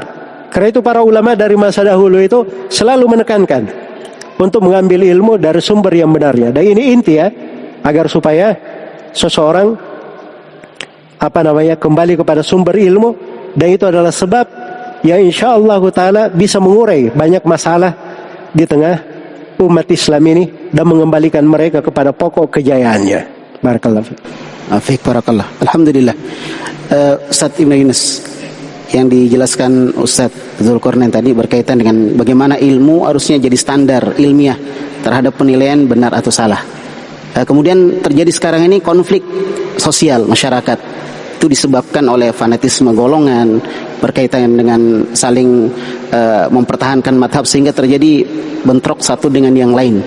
Mungkin Ustaz punya solusi dari nasihat-nasihat agama kita berkaitan dengan masalah ini, bagaimana supaya masyarakat mengerti bahwa perbedaan-perbedaan seperti itu tidak mengharuskan mereka harus terjadi konflik di masyarakat. Alhamdulillah wassalatu wassalamu ala Rasulillah wa ala alihi wa sahbihi wa man walah wa ba'd. Secara umum bahwa untuk mengatasi terjadinya konflik, adanya saling menjatuhkan disebabkan terjadinya perbedaan pemahaman, perbedaan madhab, perbedaan asal kesukuan dan sebagainya, maka tentu saja perkara yang pertama yang ingin kita sebutkan sebagai jawaban global adalah apa yang tadi kita dapatkan dari petunjuk baginda Nabi sallallahu alaihi wasallam. Yang pertama, ikhlasul amal lillah.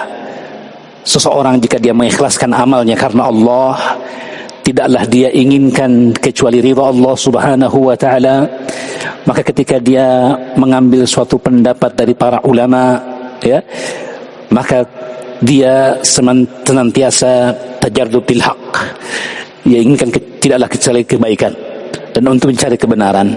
Dan apa yang berbeda yang dipilih oleh orang yang lain dengan dasar-dasar ilmiah tentu saja tidaklah patut menjadi sebab perpecahan. Kita mengetahui bahwa umat Islam sejak 14 abad kurang lebih telah ada mazhab-mazhab yang berkembang, dan sampai sekarang mazhab yang tersisa adalah 4 mazhab yang terkemuka. Terjadi fanatisme mazhab, terjadi gontok-gontokan, tetapi itu disebabkan karena tidak atau kurangnya ikhlas dan tentu saja tidak mengikuti petunjuk dan bimbingan dari para ulama. Sebab kalau tidak, kita dapatkan bagaimana praktek bermadzhab itu di kalangan para ulama dari generasi ke generasi ternyata justru membawa kebaikan, memberi alternatif yang luar biasa. Apalagi kalau kita memandang bahwa Islam agama yang universal. Baginda Nabi sallallahu alaihi wasallam adalah nabi yang terakhir, diutus kepada semua umat, dan Al-Quran adalah Al-Muhaimin, dan ia berlaku sampai akhir zaman. Nah, kalau kita melihat konteks nas-nas syariat yang terbatas, Al-Quran ya 30 juz, 115 surah, hadis-hadis Nabi sallallahu alaihi wasallam yang sekian, sementara peristiwa yang terus berkembang, tidak ada akhirnya, unlimited masalah itu, maka berarti kita akan dapatkan pentingnya ulama di tengah umat dan pentingnya kita mempelajari metodologi para ulama tersebut dalam mempelajari ilmu, karena di dalamnya ada solusi dan alternatif untuk setiap permasalahan yang sedang kita hadapi maupun yang akan datang, selama kita kembali kepada para ulama dan rambu-rambu yang telah mereka tetapkan tadi. Dan telah ada qarar dari Majma' Fiqih Al-Islami yang berinduk kepada Rabit Ulama Islami tentang pembahasan apakah memang mazhab itu akan menyebabkan perpecahan, fanatisme dan tidak. Sebenarnya tidak demikian. Ada kesalahan tentu saja dari dua belah pihak dalam perkara mazhab ini. Tapi jalan yang benar adalah jalannya para ulama, ya, seperti para ulama mazhab sendiri yang mereka berbeda pendapat tetapi dalam keadaan tetap bersatu. Sehingga perkara yang penting sekali lagi keikhlasan dalam beramal, dan terkadang banyak di antara kita yang melampaui batas. Ketika sebahagian dari perkara-perkara fikih itu ternyata dipulangkan kepada penguasa, pemerintah. Dan tentu saja apa yang ditetapkan oleh pemerintah harusnya menjadi titik persatuan kita. Dan ini ketika terabaikan, maka terabaikanlah, ya. Dan yang terakhir bersama jamaah kaum muslimin. Berkata Syekh Muhammad bin Sulaiman At-Tamimi rahimahullah ta'ala dalam masail jahiliyah, bahwa terjadinya khalal, kesalahan, kekurangan, kerancuan, bahkan kekacauan di tengah manusia dalam perkara dunia, bahkan agama mereka, disebabkan karena melalaikan tiga prinsip yang disebutkan dalam hadis baginda Nabi sallallahu alaihi wasallam tadi, yaitu ikhlasul amal lillah, kemudian ta'atu waliul amr, taat kepada pemimpin, dan yang ketiga luzumu jamaatil muslimin, senantiasa berkomitmen penuh bersama kaum muslimin dengan pemimpin mereka, bersatu bersama mereka. Jadi perbedaan suatu keniscayaan, ya, suatu keniscayaan. Tapi bagaimana kita kembali kepada syariat, dan di situ pula lah titik ibtila, ujian dari Allah Subhanahu wa taala. Wala yazul mukhtalifina illa man rahima rabbi, illa man rahima rabbuk, senantiasa mereka berselisih kecuali yang dirahmati Allah Subhanahu wa ta'ala. Walidzalika khalaqahum, dan untuk itulah Allah menciptakan mereka. Maka pada perselisihan ada persatuan dengan cara kita mengikuti tuntunan dan bimbingan para ulama kita, dan karena itu fanatisme tertolak dalam Islam, sektarian, ya, ta'assub dan semisalnya, ini adalah sebab perpecahan. Maka selama kita menjalankan tiga tuntunan ini, kita sebagai rakyat, sebagai umat, sebagai masyarakat, maka semoga Allah menyatukan kita kaum muslimin di atas Islam dan sunnah Nabi sallallahu alaihi wasallam, dan dengan bersatunya kaum muslimin akan bersatulah seluruh umat bangsa, anak bangsa, dalam meraih kemaslahatan dan kebaikan dunia dan akhirat. Semoga negara kita menjadi baldatun thayyibatun wa rabbun ghafur. Wallahu a'lam bishawab. Allahumma amin. Baik, jamaah sekalian, kaum muslimin dan muslimah, barakallahu fikum. Kita sampai ke sesi terakhir.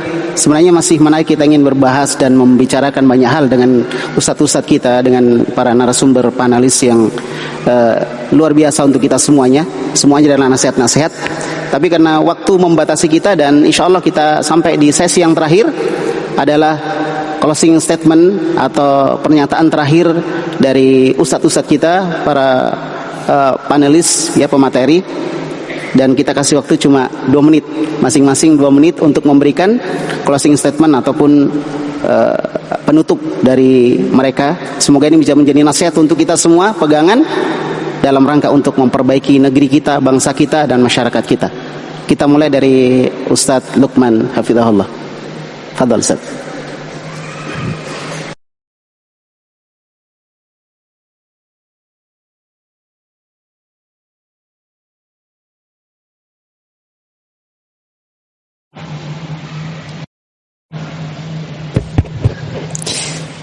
Bismillah, alhamdulillah.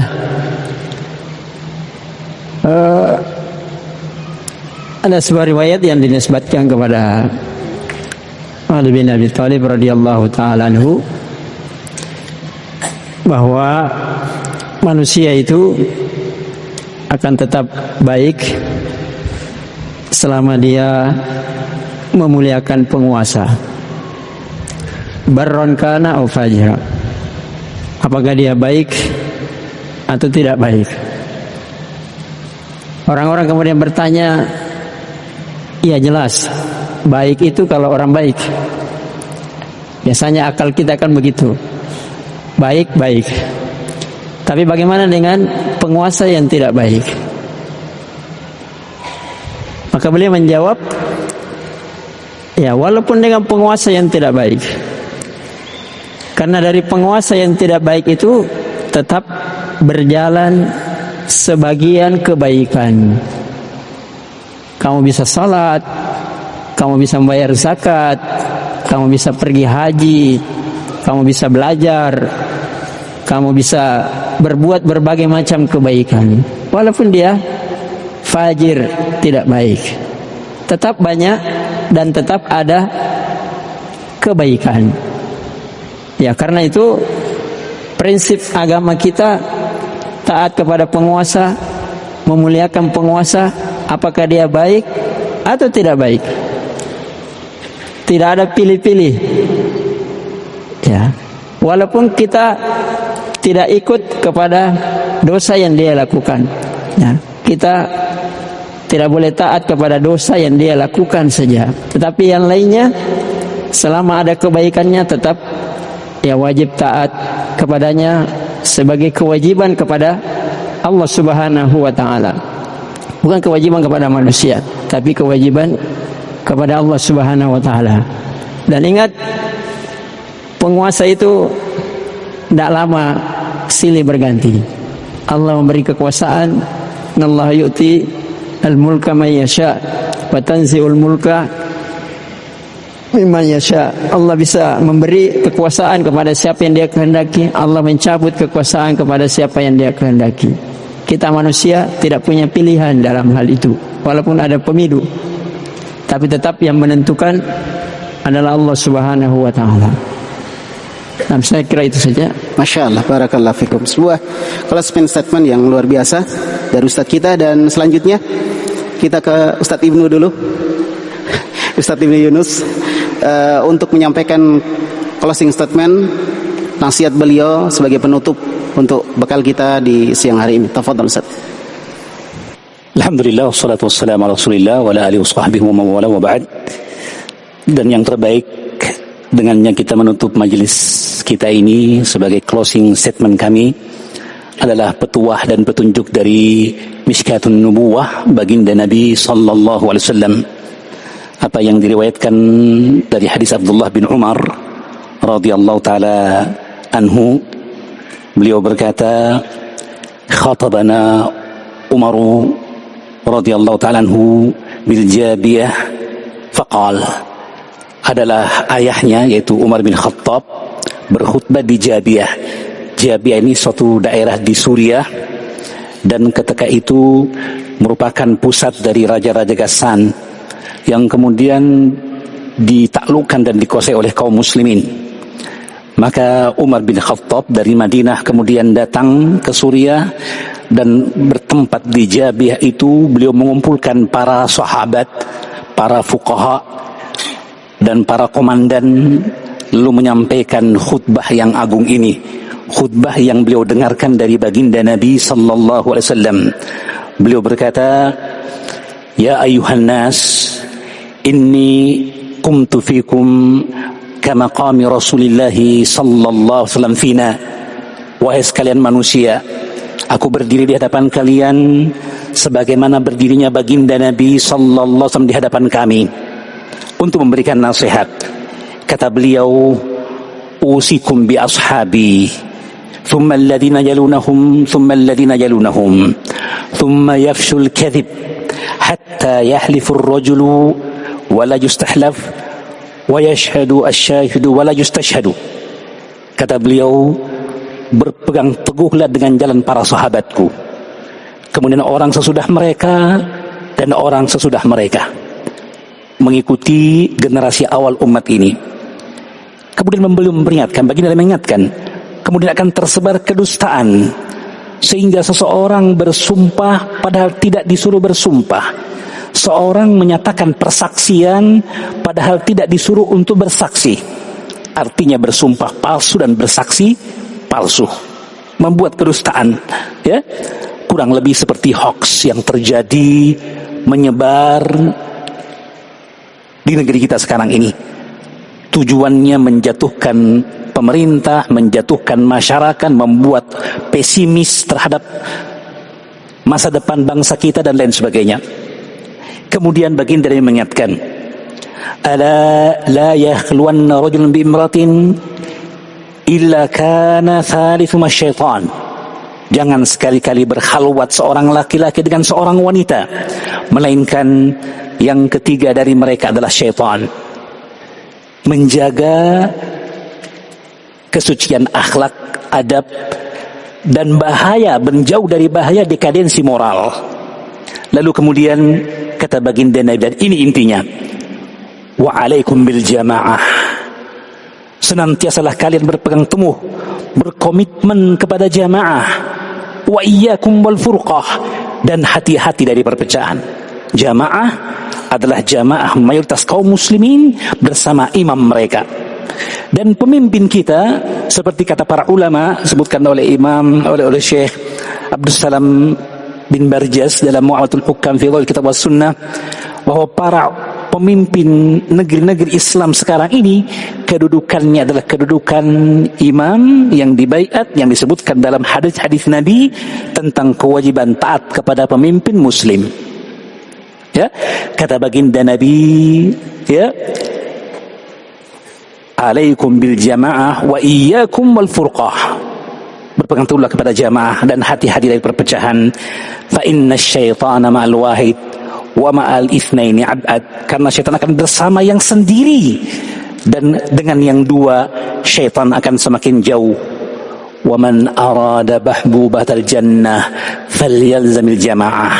Siapa yang ingin pertengahan surga, yang terbaik dari surga Allah Subhanahu wa taala, hendaklah dia berpegang teguh kepada jamaah. Maka ini semoga Allah satukan kita di atas jamaah kaum muslimin, di atas Islam dan sunnah Nabi sallallahu alaihi wasallam. Allahumma amin. Wallahu a'lam bishawab. Baik, dua orang ustadz kita sudah memberikan closing statement, dan kesimpulannya adalah agar kita semua menjaga persatuan, kesatuan, menjaga jamaah, kebersamaan di bawah seorang pemimpin untuk ditaati dalam kebaikan. Baik, masih ada satu lagi closing statement dari ustadz kita, Ustadz Dzulqarnain hafizahullah ta'ala, dan pada beliau kami persilakan. Baik. Jadi para ulama itu tugasnya bukan cuman benteng penjagaan terhadap akidah saja. Telah kita dengarkan dari kedua ustadz kita juga bahwa mereka punya tugas di dalam merekatkan hubungan antara masyarakat dengan pemerintahnya, menjaga hubungan komponen-komponen atau pokok-pokok kekuatan umat, merajuknya sehingga menjadi sebuah kekuatan yang menjaga kebaikan dan kemaslahatan umat. Dan para ulama juga, mereka adalah nasihun amin, penasihat yang tulus lagi terpercaya. Dan mereka juga yang mengatur urusan-urusan umat itu, dan tahu apa yang harusnya diberikan untuk mereka dan memposisikan segala sesuatu pada tempatnya. Dan para ulama itu juga, mereka adalah pewaris para nabi. Kita harus menghargai warisan Rasulullah sallallahu alaihi wasallam. Dan ini tanggung jawab, dipertanggungjawabkan. Laisa minna man lam yujilla kabirana wa la yarham saghirana wa la ya'rif li alimina haqqahu. Bukan dari kami orang yang tidak menghormati orang tuanya, tidak merahmati anak kecilnya, dan tidak mengetahui hak orang yang berilmu di tengah mereka. Di dalam hadits yang diriwayatkan oleh Imam Muslim dari Abu Musa al-Asy'ari radhiyallahu taala anhu, Rasulullah sallallahu alaihi wasallam pernah melihat ke langit. Lalu beliau berkata, "As-sama'u An-nujumu amanatul lis-sama. Bintang-bintang adalah pengaman langit. Kalau bintang sudah pergi, atas sama amatuat, akan datang ke langit itu ancaman yang diancamkan kepadanya. Wa ana amanatul li ashabi. Fa idza dhahabtu ata ashabi ma yu'adun. Dan aku ini pengaman di tengah para sahabatku. Kalau aku pergi, maka akan datang ancaman yang diancamkan kepada para sahabatku. Wa ashabi amanatul li ummati. Fa idza dhahaba ashabi ata ummati ma yu'adun. Para sahabatku adalah pengaman di tengah umat. Apabila para sahabatku telah pergi, akan datang di tengah umat ini apa yang diancamkan kepada mereka. Karena itu para ulama harus dipahami kedudukannya, harus dimanfaatkan kehidupannya. Itu nikmat dan karunia akan dipertanyakan di depan Allah Subhanahu wa taala pada hari kiamat. Jangan datang di alam kubur kemudian ditanya man rabbuka man nabiyuka, apa agamamu, menghadap kepada Allah ditanya bagaimana ibadahmu, bagaimana kamu menjawab para nabi dan para rasul, lalu menjawab, oh saya tidak tahu, tidak ada yang mengajari saya. Tidak bisa kayak gitu. Ulama itu hujjah. Kehidupan mereka di tengah umat Islam sepanjang bisa didatangi untuk belajar, maka itu tidak ada udzur bagi orang yang tidak belajar dari orang-orang yang berilmu. Kata Abu Darda radhiyallahu taala anhu, "Mali ara ulama'akum yadhhabun wa juhalukum la yata'allamun." Kenapa saya melihat para ulama kalian mulai pergi satu persatu, tapi orang-orang jahil di tengah kalian tidak mau belajar? Dan perginya ulama itu adalah diangkatnya ilmu. Innallaha yaqbidu la yaqbidu hadzal din intiza'an yantazi'uhu min suduril ulama, walakin yaqbidul ilm biqadbil ulama. Sesungguhnya Allah tidak mencabut ilmu ini dicabut begitu saja dari dada hamba langsung hilang. Tapi ilmu itu dicabut dengan wafatnya ulama. Kalau sudah pergi para ulama, maka akan tersisa juhal yang berbicara fa'aftau bighairi ilmin fadallu wa adallu. Mereka lah yang memberi fatwa tanpa ilmu, akhirnya sesat dan menyesatkan. Tapi para ulama itu dengan menghargainya kita harus tahu, jangan kita hinakan mereka dan jangan kita remehkan. Ulama itu ada sifat-sifatnya. Ada sifat-sifatnya. Mereka pewaris para nabi, punya ilmu, punya sumber pengambilan. Karena itu kata Ibnu Sirin, inna hadzal ilm din, fanzuru amman ta'khuduna dinakum. Sungguhnya ilmu ini agama. Lihat dari mana kalian mengambil ilmu itu. Harus jelas sumbernya. Seorang menyampaikan ilmu harus ditahu dari mana dia belajar. Dari mana sumber belajarnya? Bagaimana cara dia memahami ilmu itu? Asal usul ilmunya dari mana? Kata Ibnu Mubarak rahimahullah, al-isnadu minad din. Laula al-isnadu laqala man syaa ma syaa. Isnad itu sumber pengambilan ilmu itu bagian dari agama. Dan sanad itu bukan cuman fikih saja. Sanadnya begini, dasarnya begini, dalilnya begini. Juga dalam masalah keyakinan, dalam masalah akidah, dalam masalah tata negara, dalam masalah jihad, dalam masalah hubungan bilateral, dalam seluruh permasalahan agama. Semuanya adalah bagian dari agama. Andai kata bukan karena sanad, sumber periwayatan dan sumber pengambil ilmu yang benar, maka setiap orang akan berkata apa saja yang dia inginkan. Tapi ketika ada ukuran ini dalam agama, ada yang bicara agama ditanya, kamu dapat ilmu dari mana? Dari mana sumber kamu belajar? Dengan itulah agama ini terjaga. Agama ini terpelihara. Karena itu setiap muslim ada kewajiban untuk belajar ilmu dari sumber yang benar. Dan tidak boleh dia seperti di masa sekarang ini ya, setiap kali ada yang ngoceh, ada yang viral, ada yang jago retorika, jadi bahan dia belajar, dia melihat dari sini, kadang bingung melihat fatwa-fatwanya. Memang bukan ahlu ilm, bukan orang yang berilmu. Disebutkan oleh Imam Muslim dalam muqaddimah sahihnya, riwayat-riwayat banyak sekali. Sebagiannya dari Nabi SAW, sebagiannya dari sahabat. Dikabarkan dari berita hari kiamat akan muncul para pendusta. Dia bacakan ayat-ayat Al-Quran, tapi dia bawa berita-berita tidak pernah nenek moyang kalian dari para orang-orang yang berilmu pernah bicara seperti itu. Nah, ini keanehan-keanehan yang seperti ini banyak terjadi. Terus orang itu tidak dilihat dari sudut amanahnya saja, akhlaknya saja.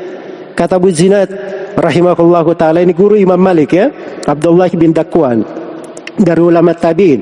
Kata beliau, saya dapati di kota Medina 100 orang. Semuanya makmun, semuanya punya amanah, dipercaya, tapi tidak diambil ilmu darinya. 100 orang terpercaya, tapi tidak diambil ilmu darinya. Kenapa? Kata Abu Zinad, karena bukan ahlinya. Bukan ahlinya. Jadi seorang jangan melihat kepada akhlaknya, pembawanya, perangannya, tapi lihat ilmu itu sumbernya dari mana diambil. Semoga Allah Subhanahu wa taala memberi taufik kepada semuanya. Wallahu taala alam. Insyaallah. Alhamdulillah telah selesai acara kita pada siang hari ini. Sebenarnya kita masih mau lanjut, perasaan sejuk, damai, tenang. Demikianlah yang dikucurkan oleh ilmu. Dalam kondisi siang seperti ini, kita merasakan ketenangan, ketentraman, kedamaian. Bahkan mungkin kita masih mau lanjut terus ya, tapi acara kita dibatasi oleh waktu. Maka saya tutup acara kita, diskusi panel kita dengan sebuah pantun. Pergi ke taman memetik melati, melati putih harum baunya. Indah ilmu dalam tanya dan diskusi, namun waktu membatasi acara.